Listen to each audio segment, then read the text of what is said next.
వస్తా బాగురానే.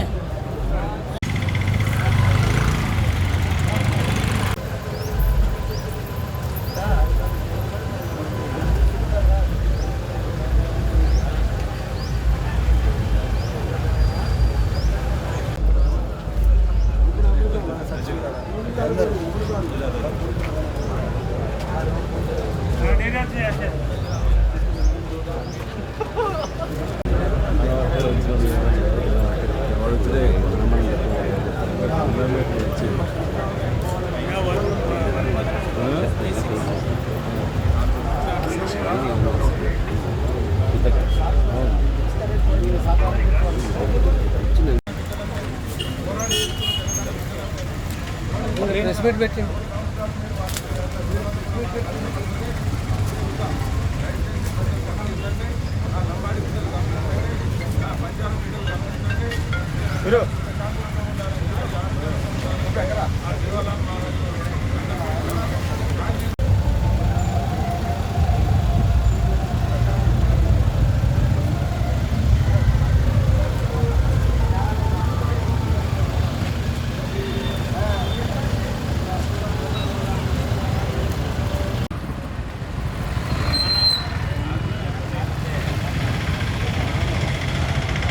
కూడా ఛాయిస్ ఉంటుంది కదా, దేవుడికే మొక్కున్నాం కదా, మేము ఇచ్చేది కదా, మేము పోయేది ఎవరానికే కదా.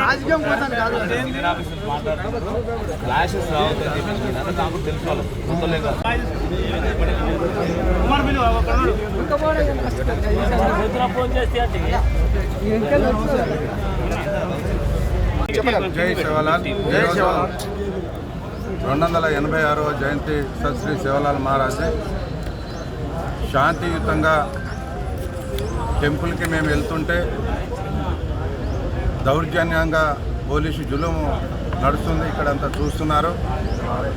ఎప్పుడు మా ప్రభుత్వం ఉన్నప్పుడు ఏ ఒక్క రోజు కూడా పోలీసులు ఇలా ప్రవర్తించలేదు. రేవంత్ రెడ్డి గారు సీఎం గారు పోలీసులతోటి రాజ్యం వెళ్ళిన చరిత్ర ఎక్కడ లేదో. మీరు ప్రజలను మరి రక్షిస్తున్నారా భిక్షిస్తున్నారా అనేది మీ విజ్ఞతకే వదిలిపెడుతున్నాం. శాంతియుతంగా మాకు డిస్ట్రిక్ట్ అధికారులు కలెక్టర్ గారు ఎస్పీ గారు చెప్పారు. మేము శాంతియుతంగా టెంపుల్ దగ్గరికి వెళ్తుంటే వందలాది మంది పోలీసులతోటి మరి ఈ జుల్లుం ఏంటిదో నాకు అర్థం కావట్లేదు. మీరు ప్రజలను రక్షించడానికి ఉన్నారా, ప్రజలను శిక్షించడానికి ఉన్నారా? ఇది ప్రజలు గమనిస్తున్నారు మీ కాంగ్రెస్ చేసే నేరాలు ఘోరాలు. నేను ఒక్కటే, మీరు అక్కడ లగచర్లలో కూడా ఇలాగే చేశారు. ఎట్లా బుద్ధి చెప్పారో ప్రజలు మీకు ఇంకా సిగ్గు శరం రాలేదు. దయచేసి మనిషికి సిగ్గు శరం లజ్జ అనేది ఉండాలి. అరే శాంతియుతంగా దేవుడి దగ్గరికి వాళ్ళు లంబడోళ్ళు మేము సుద్దరోళ్ళమా? వాళ్ళకు డీజీలు వేసి పర్మిషన్ ఇస్తారు. మేము నిర్మించిన అక్కడ ఇవ్వని అయ్యే సొత్తు కాదు, నా సొత్తు, నా రక్త బొట్టుతోటి నేను నిర్మించడం జరిగింది. ఇంకా పూర్తి కాలేదు. అక్కడ నేను కొన్నా, అదేమైనా గవర్నమెంట్ కట్టించిందా లేకుంటే ఏమైనా దాతలు ఇచ్చి కట్టించారా? అక్కడ పోయేటోడికి సిగ్గు శరం ఉండాలా? ఏం లేకుండా అదేదో గవర్నమెంట్ టెంపుల్ కట్టినట్టు, గవర్నమెంట్ ఆస్తి ఉన్నట్టు ఈ జుల్లుం ఏంటిది అని చెప్పేసి నేను ప్రభుత్వాన్ని అడుగుతున్నా, పోలీస్ అధికారులను అడుగుతున్నా. ఎప్పుడు మీ రోజులు ఉండవు, జాగ్రత్త. దీనికి మూల్యం తప్పకుండా చెల్లించుకుంటారు మీరు. ఎప్పుడు కాలం చాలా గొప్పది, కాలం నిర్ణయిస్తుంది. మన ప్రియతమ నాయకులు కేసీఆర్ గారు ఎప్పుడు ఇలా చేయలేదు. పేద ప్రజలు అందరూ ఉన్నారు, రైతులు అందరూ ఉన్నారు, ఎస్సీ ఎస్టీ బీసీ మైనార్టీ సబండ జాతులు వెనుక ఉన్నారు. ప్రతి పండుగకు మేము గౌరవించాం, ప్రతి పండుగకు మన డబ్బులు ఇచ్చారు మన ప్రభుత్వం. ఎంత ఘనంగా చేసుకున్నాం, ఎంత శాంతియుతంగా చేసుకున్నాం. ఏంటిది? ఇదేనా శాంతియుతం? ఇదేనా పాలన? ఇదేనా ప్రభుత్వం చేసే పనులు? దయచేసి రేవంత్ రెడ్డి గారు మీరు చాలా టూ మచ్ చేస్తున్నారు.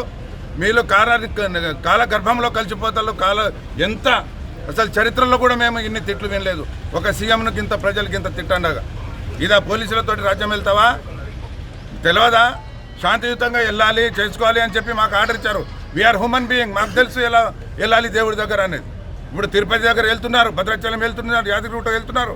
దేశంలో 33 కోట్ల గుడులకు వెళ్తున్నారు. ఇట్లా పోలీసులతోటి వెళ్తున్నారా? ఇదేనా మీరు చేసేది? ఇదేనా లా అండ్ ఆర్డర్? ఇదేనా మానవత్వం?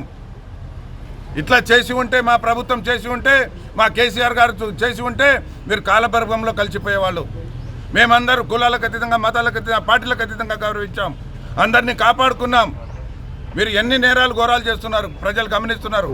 రాబోయే రోజులలో మీకు మూల్యం తప్పదు. మీరు దీన్ని తగ్గినట్టు దీనికి రెట్టింపు చెల్లించుకుంటారని చెప్పేసి నేను చెప్తున్నా. ఇప్పటికైనా నేను అధికారులకు, ఎస్పీ గారికి, కలెక్టర్ గారికి రిక్వెస్ట్ చేస్తున్నా. మాతోటి మేము పోతున్నాం, మేము దర్శనం చేసుకొని వస్తాం దేవుడికి. మాకు ఆటంకం కలిగిస్తే బాగుంటుంది. మేము ప్రాణం తెగించన్న చేస్తాం. మేము ప్రాణాలకు భయపడేటోళ్ళం కాదు. మేము మీరు అన్నారు అంటే గౌరవం ఉంది, లా అండ్ ఆర్డర్ అంటే గౌరవం ఉంది, కోర్టులు అంటే గౌరవం ఉంది, జడ్జి అంటే గౌరవం ఉంది, మనుషులంటే గౌరవం ఉంది. మేము శాంతియుతంగా పోయేటోళ్ళని అనవసరంగా మమ్మల్ని రెచ్చగొడుతున్నారు. ఇది పద్ధతి కాదు అని చెప్పేసి నేను ప్రభుత్వానికి హెచ్చరిస్తూ, స్థానిక ఎమ్మెల్యే ఎప్పుడైనా నేను 10 సంవత్సరాలు చేశాను, ఎప్పుడైనా ఇలా జరిగిందా మీకు కూడా పిలిపించాం, మీరు కూడా రాండి అని చెప్పి. మీ భార్య డాక్టర్ ఉమా గారు కూడా వచ్చారు. దీనికి నువ్వు 10 రేట్లు చెల్లించుకుంటావు మురళి, చాలా రెచ్చిపోతున్నావు. నీకు వెనకాల కాపలా ఉండదు పోలీసులు. ఈ 3 సంవత్సరాలు ఉంటావు కావచ్చు పదవిలో, లేకుంటే నీకు దమ్ము ధైర్యం ఉంటే నేను ఇలా శివలాల్ మహారాజ్ రోజు నేను సవాల్ విసురుతున్నా. నువ్వు మనిషివైతే, మీ పార్టీ కాంగ్రెస్ పార్టీ అయితే నువ్వు రాజీనామా చేసి ఇప్పుడు నిలబడు. నేను గెలవకుంటే నేను రాజకీయ సన్యాసం పుచ్చుకుంటాను. నువ్వు మళ్ళా గెలిస్తే రాజీనామా చేయి. నేను ఓపెన్ ఛాలెంజ్ చేస్తున్నా. ఇప్పుడు గెలవండి, మీరు చూద్దాం మీ సత్తా ఏందో చూద్దాం. మీ కాంగ్రెస్ పార్టీ మీ సత్తా పోలీసులతో గెలుస్తారా, మీరు ఎట్లా గెలుస్తారో చూద్దాం. నేను అంటున్నా, నువ్వు మళ్ళీ రాజీనామా చేసి గెలిస్తే నేను శాశ్వతంగా రాజకీయ సన్యాసం తీసుకుంటా. ఓపెన్ ఛాలెంజ్ చేస్తున్నా నేను. ప్రజలే మనకు చెప్తారు, వాళ్ళే బుద్ధి చెప్తారు, వాళ్ళే గుణపాఠం చెప్తారు. అరే చేసే పనులు చేయకుండా ఇది అమీర్ చేసే పనులు.